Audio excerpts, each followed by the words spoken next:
after this week's announcement about weddings and the whole COVID thing, I've had a lot of couples contact me and they're asking me, oh, when is this going to change? What's going to happen? And I only wish I had a crystal ball. It's not looking great, guys, is it?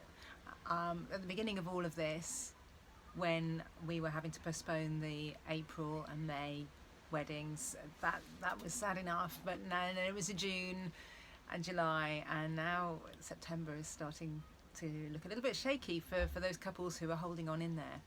And so I just wanted to talk a little bit today about how I'm hearing you and I feel for you, and this is a completely crap situation to be in, and I'm really, really sorry if it's you that's affected.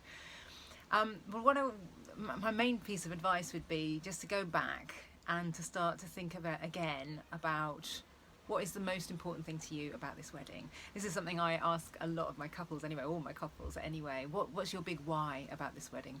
What do you want it to be like? What is the most important thing for you about it? That's going to really help you to work out what to do when it comes to postponing, if you have to postpone.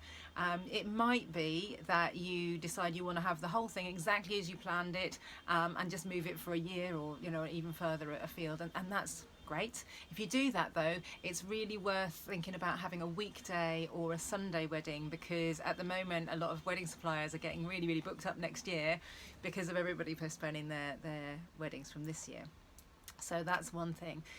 But it may well be that you need to be creative about your venue, for example. They may not have availability on the days that you wanted and that sort of thing. It could be that you end up deciding to scale right down, because if you start to think about what's really important and it's a certain amount of people and it's this certain thing, maybe it's the ceremony, maybe it's good food, whatever the things are for you, your top three, it might be that you can do that on a smaller scale than you did before. And then maybe you can start to think laterally about where you have your ceremony. It could be in the back garden, it could be in a number of places that you hadn't perhaps thought about before.